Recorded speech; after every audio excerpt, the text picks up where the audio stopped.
بسم اللہ الرحمن الرحیم وبہ نستعین انہ خیر ناصر ومعین وصلی اللہ علی محمد وآلہ الطاہرین ان رسول اللہ صلی اللہ علیہ وآلہ وسلم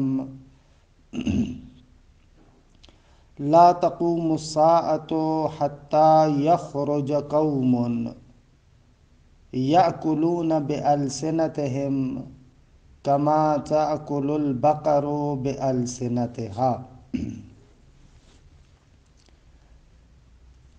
پیغمبر ختمی مرتبت صلی اللہ علیہ وآلہ وسلم سے منقول ہے کہ آپ فرماتے ہیں کہ اس وقت تک قیامت نہیں ہوگی جب تک کہ ایک قوم نہ آ جائے کہ جو اپنی زبان کے ذریعے سے، یعنی ایسی قوم کہ جو اپنی زبانوں کے ذریعے سے کھائیں گے۔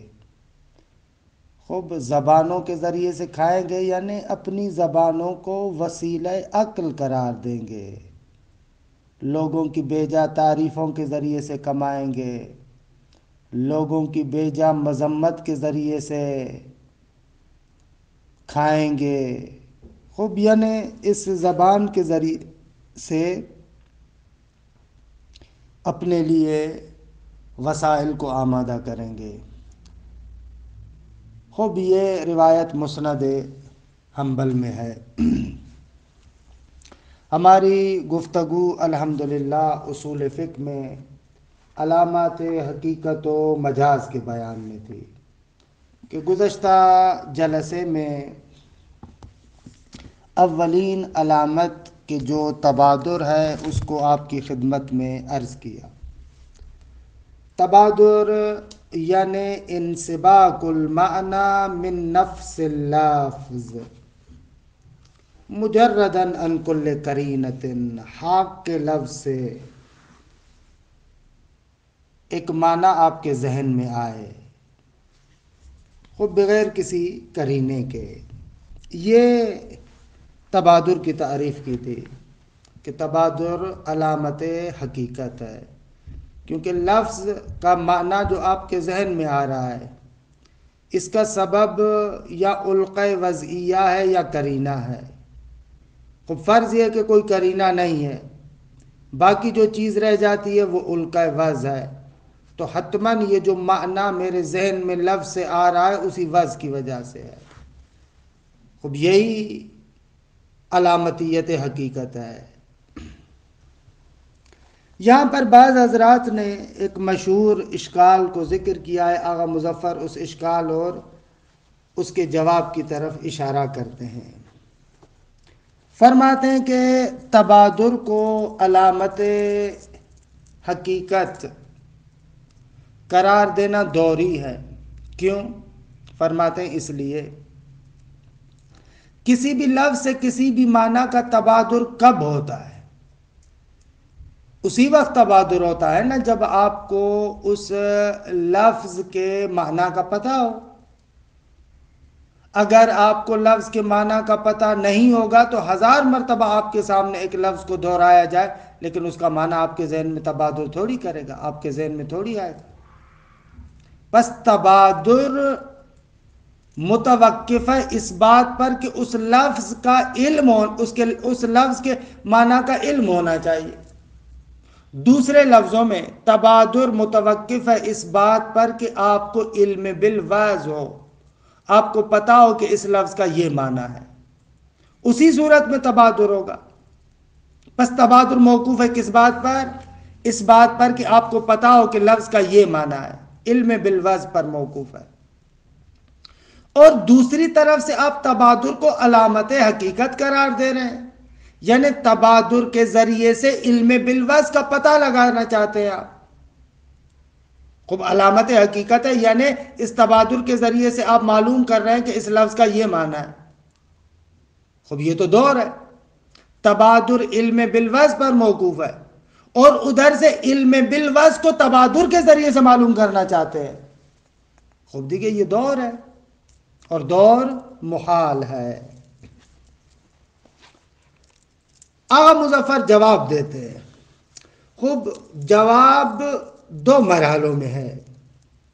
ایک مرتبہ ہم اس شخص کو مد نظر رکھتے ہیں کہ جو عالم بالواز ہے یا اسی لغت کو جاننے والا ہے. ایک مرتبہ اس شخص کو مد نظر رکھتے ہیں. دوسری مرتبہ اس شخص کو مد نظر رکھتے ہیں کہ جو جاہل بالواز ہے، اس لغت کو نہیں جانتا. ان دونوں کے اعتبار سے جواب دیتے ہیں. اما جواب اجمالی، پہلے اجمالاً جواب سنو، اس کے بعد تفصیل عرض کرتے ہیں. آغا علم بالواز جو آپ کہہ رہے ہیں تبادر پر متوقف ہے، اور ادھر سے تبادر علم بالواز پر متوقف ہے. خوب دیکھیں، دونوں میں فرق ہے. وہ علم بالواز جو تبادر پر متوقف ہے وہ علم تفصیلی ہے، اور تبادر جس علم بالواز پر موقوف ہے وہ علم اجمالی ہے. یہ اجمالی جواب کی تفصیل ابھی عرض کرتا ہوں. اجمالی جواب کیا ہوا؟ وہ علم بالواز جو تبادر پر متوقف ہے وہ علم تفصیلی ہے، اور تبادر جس علم بالواز پر موقوف ہے وہ علم بالواز اجمالی ہے.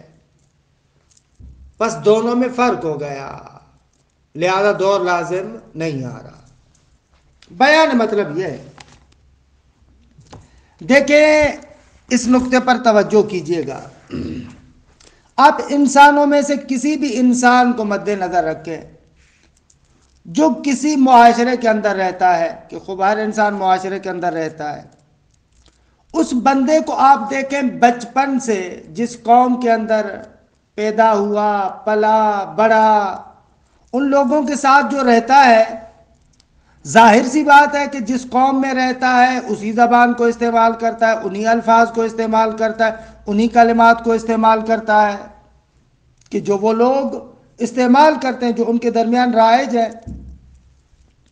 مثلا جب بچہ ہوتا ہے آغاز میں دیکھتا ہے کہ میرے والدین، میرے رشتہ دار، میرے عزیز و اقارب مثلا فلاں لفظ کو استعمال کر رہے ہیں تو اس سے فلاں معنی مراد لے رہے ہیں. جب چھوٹا تھا بچہ ہے، مثلا جب بھی والدین سے لفظ سنتا ہے الماء تو اس کے ذہن میں شروع میں تو کوئی خیال نہیں آتا، لیکن والدین لفظ الماء کے بعد پانی کی طرف جاتے ہیں. ایک مرتبہ دیکھا، دو مرتبہ، تین مرتبہ، آہستہ آہستہ دیکھتا ہے، یہاں تک کہ اس کے ذہن میں الماء کا یہ جو پانی والا معنی ہے وہ مرتکز ہو جاتا ہے. اسی طریقے سے دوسرا لفظ، اسی طریقے سے تیسرا لفظ، وحلم مجران، اور اسی طریقے سے آپ چلتے رہیں. آہستہ آہستہ اس معاشرے میں رہنے کی وجہ سے اس انسان کے پاس الفاظ اور ان کے معانی کا ایک بہت بڑا ذخیرہ پیدا ہو جاتا ہے. بہت بڑا ذخیرہ اس کے پاس آ جاتا ہے. خوب، کبھی کبھار کیا ہوتا ہے، انسان یہ جو کسی معاشرے کے اندر رہتا ہے، الفاظ اور ان کے معانی کو استعمال ہوتے ہوئے دیکھ کر ان کو خود بھی سمجھتا ہے، تو وہ چیزیں اس کے ارتکاز کے اندر موجود ہو جاتی ہیں، اس کے ذہن کے اندر موجود ہو جاتی ہیں. لیکن کبھی کبھار انسان ان کی طرف تفصیلاً متوجہ نہیں ہوتا. مثلا خود آپ نے بھی اندازہ لگایا ہوگا کہ آپ خود جس لغت کے جاننے والے، کبھی کبھار کیا ہوتا ہے، ایک لفظ کا آپ کو معنی آتا ہے، آپ کے ذہن میں ہے، لیکن فوراً وہ آپ کے ذہن میں نہیں آ رہا، آپ کے ارتکاز کے اندر موجود ہے، آپ کے وجود کے اسٹور کے اندر وہ معنی موجود ہے. آپ یوں کہتے ہیں یار اس کا معنی آتا ہے، کیا کہتے ہیں، کیا کہتے ہیں، یار یہ کہ ارتکاز میں موجود ہے، تفصیلاً اس کو نہیں جان پا رہے. تو ایسے ہوتا ہے، جو بھی اہل لغت ہوتا ہے وہ اپنی لغت کی نسبت سے ارتکاز رکھتا ہے. ارتکاز رکھتا ہے یعنی کیا؟ یعنی اس لغت کے اندر جو الفاظ استعمال ہوتے ہیں، جو معانی استعمال ہوتے ہیں، وہ اس کے ذہن میں موجود ہوتے ہیں، لیکن کبھی کبھار ان کی طرف تفصیلی توجہ نہیں ہوتی. لہذا اس لیے اس لفظ کو ادا کرتے ہوئے انسان جھجکتا ہے، الجھتا ہے، تھوڑا سوچتا ہے، غور و فکر کرتا ہے، پھر جا کر وہ معنی اس کے ذہن میں آتا ہے. یہ ایسے ہے. اسی نقطے کو کہتے ہیں کہ جو بھی اہل لغت ہیں، ایک جملہ مشہور آپ نے سنا ہے کہ اہل لغت اپنی زبان کے اندر معصوم ہوتا ہے. وہ معصوم ہوتا ہے یعنی کیوں؟ بچپن سے لے کر ان الفاظ کو، ان معانی کو اس نے سنا ہے، وہ سارے کے سارے الفاظ اور معانی اس کے ذہن میں اسٹور کی شکل میں موجود ہے. یہ ہے، اس طریقے سے ہے. لیکن ہو سکتا ہے کہ تفصیلاً اس کی طرف کسی وقت متوجہ نہ ہو. اگر یہ مطلب سمجھ میں آ گیا تو اشکال کا جواب یوں ہے. ہم کہتے ہیں کہ تبادر علم بالوضع پر موقوف ہے، لیکن کون سا علم بالوضع؟ وہ علم وضع جو علم ارتکازی ہے، جو ہر اہل لغت کے ذہن میں ان الفاظ اور معانی کی شکل میں موجود ہوتا ہے. اسی کو ہم تعبیر کر رہے ہیں یہاں پر علم اجمالی سے، کیونکہ انشاءاللہ ہم اصول میں بعد میں پڑھیں گے، اور آپ الموجز میں پڑھ بھی چکے ہیں کہ علم اجمالی ایک اصول عملیہ کے بحث میں بھی پڑھتے ہیں، قط و ظن کے بحث میں بھی ہم اس کو ذکر کرتے ہیں، قط کے مباحث میں. وہ علم اجمالی اور ہے، وہ علم تفصیلی اور ہے. یہاں پر وہ والا علم اجمالی اور تفصیلی مراد نہیں ہے. یہاں پر علم اجمالی سے مراد یعنی وہ جو آپ کے ارتکاز کے اندر موجود ہے، بچپنے سے جس لغت کے اندر آپ پلے بڑے ہیں، اس الفاظ معانی آپ کے ذہن میں جو اسٹور ہو چکے ہیں، آپ کے شعور اور تحت شعور دونوں کے اندر موجود ہیں. کہ آج کل کی اصطلاح میں نفسیات میں کہتے ہیں نا کہ بعض چیزیں ہمارے شعور میں ہوتی ہیں، بعض چیزیں ہمارے لاشعور میں ہوتی ہیں. لاشعور میں ہوتی ہیں یعنی میرے پاس ہیں، لیکن میں ان کی طرف اب فعلاً تفصیلی طریقے سے متوجہ نہیں ہوں. درست ہے؟ خوب، یہاں پر علم اجمالی سے یہ مراد ہے، یعنی علم ارتکازی جو آپ کے مرتکزات میں ہے، جو آپ کے ذہن میں ہے، جو آپ کے پاس اسٹور شدہ ہے. ظاہر سی بات ہے کہ تبادر اسی وقت ہوگا جب آپ کے ذہن میں خوب دیکھیں یہ علم ارتکازی ہو. اگر علم ارتکازی نہیں ہوگا تو تبادر نہیں ہوگا. اچھا، پس تبادر موقوف ہے اس علم ارتکازی پر، یعنی جیسے آپ کہیں علم اجمالی پر. لیکن تبادر کے ذریعے سے جو علم بالوضع آپ معلوم کرنا چاہتے ہیں وہ یہ علم ارتکازی نہیں ہے، بلکہ علم تفصیلی، کہ لفظ اس معنی کے لیے وضع ہوا ہے. بھائی کیونکہ جب بھی میں اس لفظ کو ادا کرتا ہوں فوراً میرے ذہن میں یہ معنی آ رہا ہے. خوب، کیوں آ رہا ہے؟ اس لیے کہ یہ لفظ اسی معنی کے لیے وضع ہوا ہے، اس لفظ کا یہی معنی ہے. یہ تفصیلاً جانکاری یہ تبادر کے ذریعے سے معلوم ہوتی ہے. پس روشن ہوا اشکال دور اور اس کا جواب. درست ہے آغا کہ تبادر علم بالوضع پر موقوف ہے، لیکن کون سا علم بالوضع؟ علم ارتکازی، علم اجمالی. اما جو علم بالوضع تبادر کے ذریعے سے معلوم ہوتا ہے وہ علم ارتکازی نہیں ہے، وہ علم تفصیلی ہے. خوب، یہ ہو گیا کس کی نسبت سے؟ یہ ہو گیا اس بندے کی نسبت سے جو اہل لغت ہے، اسی زبان والا ہے. لیکن اگر آپ کہیں کہ جو بندہ جاہل ہے، علم بالوضع نہیں ہے، اس لغت والا بندہ نہیں ہے، وہاں پر تو اشکال کا جواب دینا بالکل روشن ہے. مثلا ایک ایرانی بندہ کسی عربی لفظ کا معنی معلوم کرنا چاہتا ہے، یا مثلا ایک پاکستانی بندہ کسی عربی لفظ کا معنی معلوم کرنا چاہتا ہے، تو اب دیکھتا ہے کہ اہل لغت کے پاس اس لفظ سے کس معنی کا تبادر ہوتا ہے. اہل لغت کے پاس اس لفظ سے کس معنی کا تبادر ہوتا ہے، اس کے اعتبار سے یہ بندہ معلوم کرتا ہے کہ یہ لفظ اس معنی کے لیے وضع ہوا ہے. تو اصلاً یہاں پر تو اشکال دور نہیں ہے، کیونکہ کیا کہتے ہیں تبادر عند اہل اللغہ علامت ہے اس غیر اہل لغت کے لیے. بس اصلاً جدا ہو گیا. اس بندے کا تبادر جو اہل لغت میں سے ہے، اس کے پاس جو تبادر ہو رہا ہے یہ والا علامت بن رہا ہے میرے لیے جو میں اہل لغت نہیں ہوں. بس یہاں پر تو اصلاً اشکال دور بالکل ختم ہے. درست ہے کہ اہل لغت کا جو تبادر ہے وہ علم بالوضع پر موقوف ہے، لیکن میرا علم بالوضع اس اہل لغت کے تبادل پر موقوف ہے. اب یہاں سے تو بالکل اشکال دور سرے سے ہی ختم ہو جائے گا.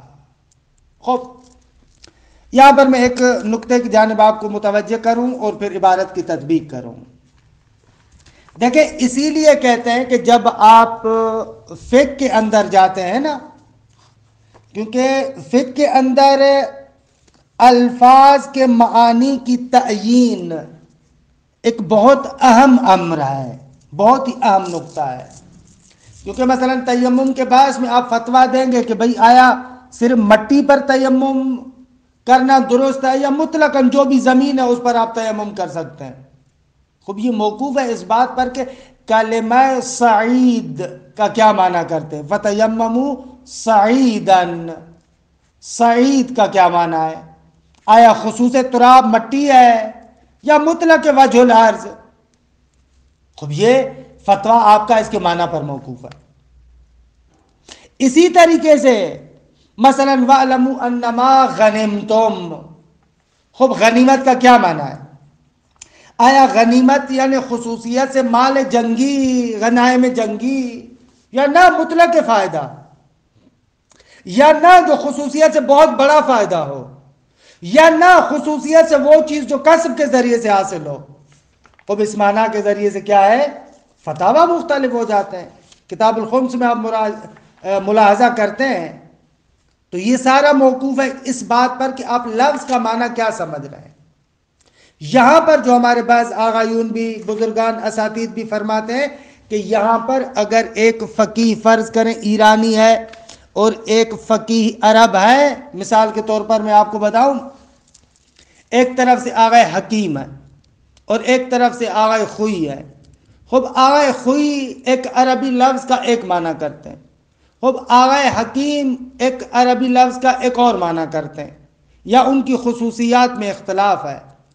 تو یہاں پر معمولاً ہمارے اساتید جو عرب ہے اس کی بات کو اس ایرانی کی بات پر مقدم کرتے ہیں. کہتے ہیں کیونکہ یہ اہل زبان ہے اور اس کے ظاہر سی بات ہے کہ مرتکزات بھی ہے، اور خصوصیت سے فقیہ بھی، مثلا جیسے فرض کریں ایک طرف سے آ گئے حکیم اس قسم کا فقیہ ہو، دوسری طرف سے آ خوئی جیسی شخصیت.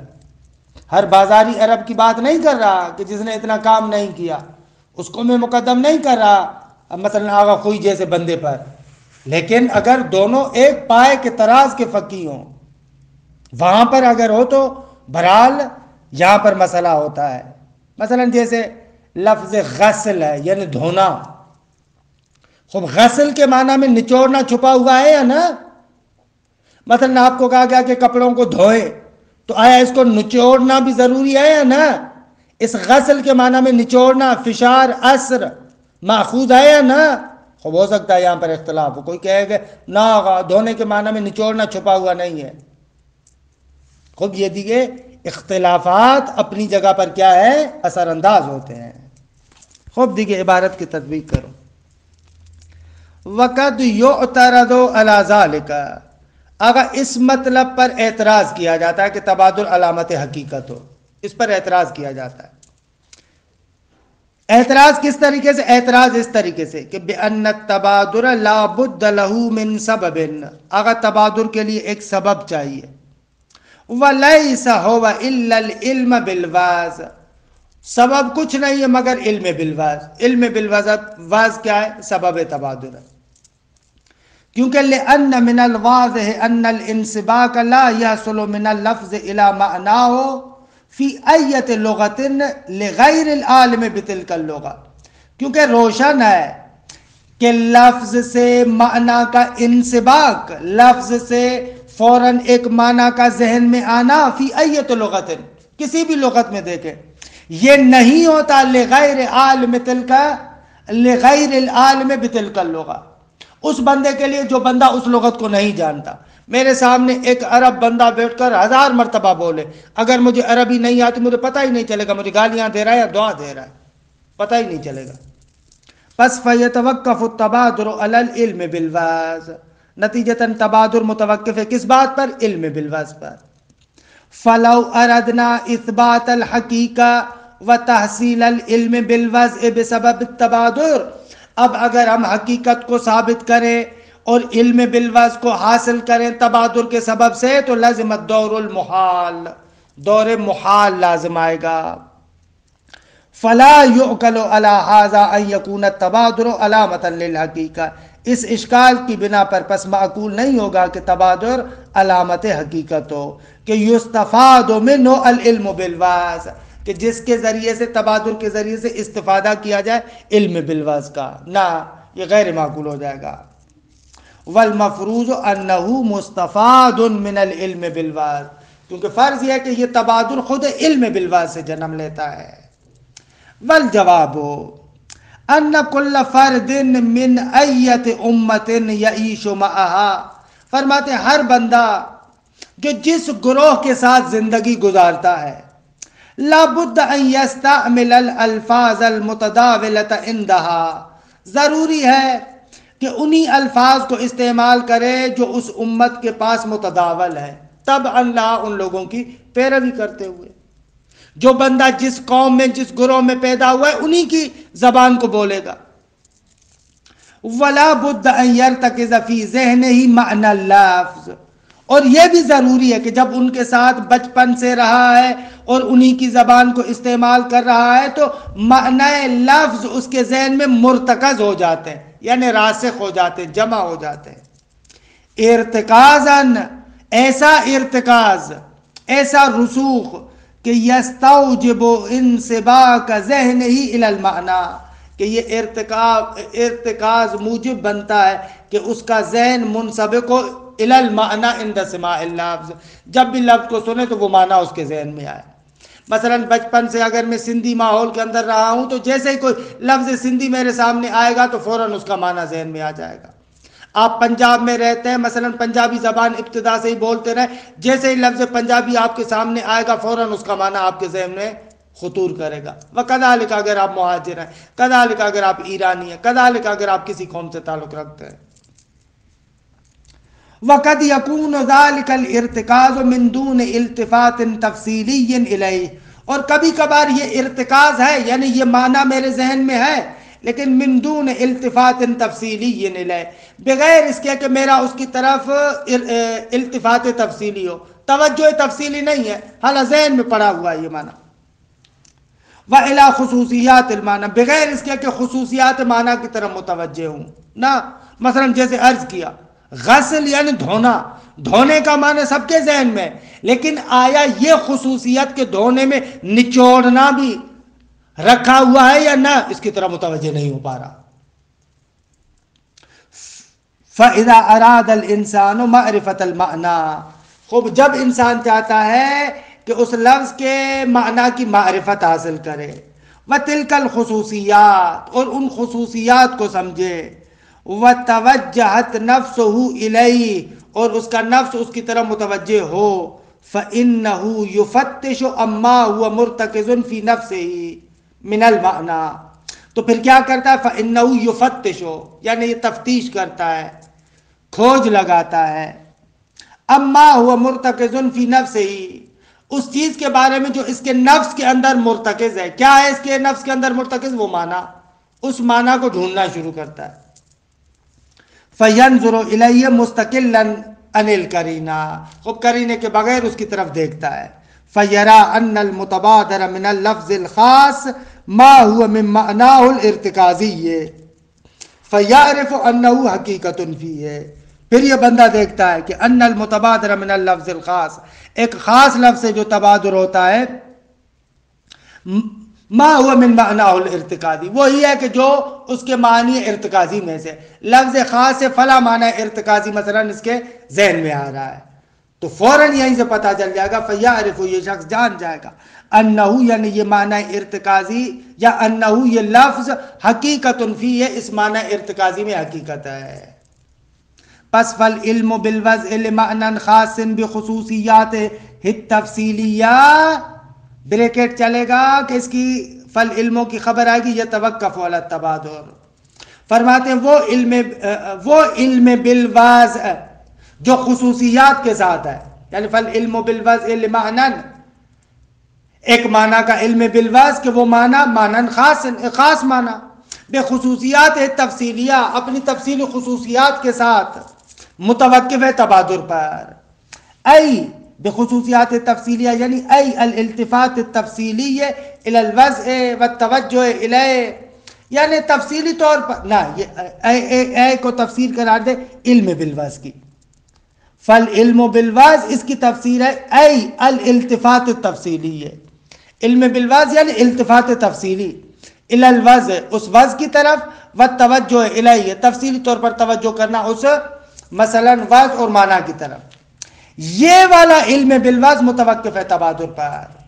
والتبادر انما هو موقوف علی العلم الارتکازی ہے، جبکہ تبادر جو موقوف ہے علم بالوضع پر وہ علم ارتکازی پر موقوف ہے. علی العلم بالارتکازی بوضع اللفظ لمعناہ غیر الملتفت الیہ، اعلیٰ علم ارتکازی کے لفظ اس معنی کے لیے وضع ہوا ہے لیکن اس کی طرف ابھی توجہ نہیں ہے، التفات نہیں ہے، بس دونوں میں فرق ہو گیا. والحاصل ان ہناک علمین، پس ہمارے سامنے دو علم ہیں. احدہما یتوقف علی التبادر، ایک علم وہ ہے جو تبادر پر متوقف ہے، وہو العلم التفصیلی، وہ علم تفصیلی ہے. والآخر یتوقف التبادر علیہ، اور دوسرا علم وہ ہے کہ جس پر تبادر متوقف ہے، وہو العلم الاجمالی الارتکازی، یہ علم اجمالی ارتکازی ہے. ارتکازی کی قید کیوں ہے؟ فرماتے ہیں اس لیے کہ یہاں پر اجمالی سے مراد یہی علم ارتکازی ہے جو بچپنے سے اس زبان کے ماحول میں رہنے کی وجہ سے آپ کے ذہن میں جم چکا ہے. خوب ھذا الجواب بالقیاس الی العالم بالوضع، یہ جو ہم جواب دے رہے تھے اس شخص کی نسبت سے کہ جو عالم بالوضع ہے، اسی لغت کے اندر رہتا ہے، اس کی نسبت سے. وَأَمَّا بِالْقِيَاسِ إِلَىٰ غَيْرِ الْعَالِمِ بِهِ، لیکن اس شخص کی نسبت سے کہ جو عالم بالوضع نہیں ہے، فَلَا يُعْقَلُ حُصُولُ التَّبَادُرِ عِنْدَهُ، خب اس شخص کے پاس تو اصلاً تبادر ہوگا ہی نہیں. جب علم بالوضع نہیں ہے تو معقول نہیں ہے کہ اس کے پاس تبادر ہو. لفرض جہلہ باللغہ، کیونکہ فرض یہ ہے کہ یہ لغت سے جاہل ہے. نعم بلے یکون التبادر امارتاً علی الحقیقت عندہ اذا شاہد التبادر عند اہل اللغہ، بلے ایک صورت میں تبادر اس کے لیے علامت حقیقت ہو سکتا ہے، بلے تبادر امارہ اور علامت ہوگا حقیقت کی اس شخص کے نزدیک بھی، حتیٰ جو عالم بالوضع بھی نہیں ہے. لیکن کب؟ جب وہ مشاہدہ کرے تبادر کا اہل لغت کے پاس، یعنی اہل لغت کے پاس دیکھ رہا اس لفظ سے یہی معنی متبادر ہے تو یہ اس کے نزدیک بھی علامت بن جائے گا. یعنی ان الامارت عندہ تبادر غیرہ من اہل اللغہ، خوب اس کے پاس علامت کیا بنے گی؟ اس کے علاوہ جو اہل لغت ہے ان کے پاس تبادر اس کے لیے علامت بنے گا کہ یہ لفظ اس معنی کے لیے وضع ہوا ہے.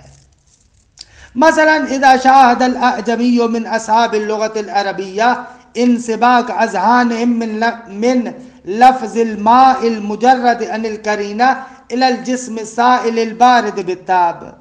مثلا کوئی اعجمی بندہ، پاکستانی، ایرانی، عربوں میں سے کسی بندے کو دیکھے کہ بابا جب بھی وہ لفظ ماء کو استعمال کرتے ہیں تو ان کے ذہن میں ایک جسم سیال بارد بالتاب فوراً آتا ہے. ایک ایسا جسم جو سیال ہے، بہنے والا ہے، رواں ہے، بارد ہے یعنی ہار نہیں ہے آگ کی طرح، درست ہے، اس کا انسباق ہو رہا ہے تو یہ علامت بنے گا. اذا شاہد الاعجمی من اصحاب العربیہ، جب اعجمی اصحاب عربیہ میں سے کسی کا مشاہدہ کرے کہ انسباق اصحاب لغت عربیہ سے مشاہدہ کرے، کس چیز کا مشاہدہ کرے؟ اذا شاہد انسباق اذہانہم، کہ ان کے ذہن میں منسبق ہوتا ہے، تبادر کرتا ہے، من لفظ الماء، لفظ ماء سے. حالا کون سا لفظ ماء کہ المجرد عن القرینہ، کہ جو قرینے سے خالی ہے. المجرد کو لفظ ماء کی صفت قرار دے. انسباق اذہانہم الی الجسم السائل البارد بالتاب، یہ انسباق کے متعلق ہے. پس فلا بد ان یحصل لہ، پس ضروری ہے کہ اس کو حاصل ہو جائے، العلم بأن هذا اللفظ موضوع لهذا المعنى عندهم، یہ لفظ ان عربوں کے نزدیک اس معنی کے لیے وضع ہوا ہے. وعلیہ فلا دور ہونا، یہاں پر تو روشن ہے کہ دیکھیے دور نہیں ہے. کیوں؟ اس لیے کہ لأن علمہ یتوقف علی التبادر، درست ہے کہ اس اعجمی کا علم تبادر پر موقوف ہے، لیکن والتبادر یتوقف علی علم غیرہ، لیکن تبادر متوقف ہے اس کے علم پر نہیں، کسی اور کے علم پر، پس دور لازم نہیں آئے گا. اب اس طریقے سے یہ علامت تبادر کے بارے میں جو اعتراض اور جواب تھا وہ آپ کی خدمت میں عرض ہوا. خلاصہ کلام، اگر تبادر یعنی انسباق المعنی الی الذہن من حق اللفظ، من حق اللفظ یعنی من نفس اللفظ، بغیر کسی قرینے کے. خوب اشکال دور بھی مرتفع ہو گیا. اچھا، یہاں پر چند نکات ہیں، لیکن چلیں ان نکات کو پھر کسی اور موقع پر عرض کریں گے. وصلی اللہ علی محمد و آل بیتہ الطیبین الطاہرین.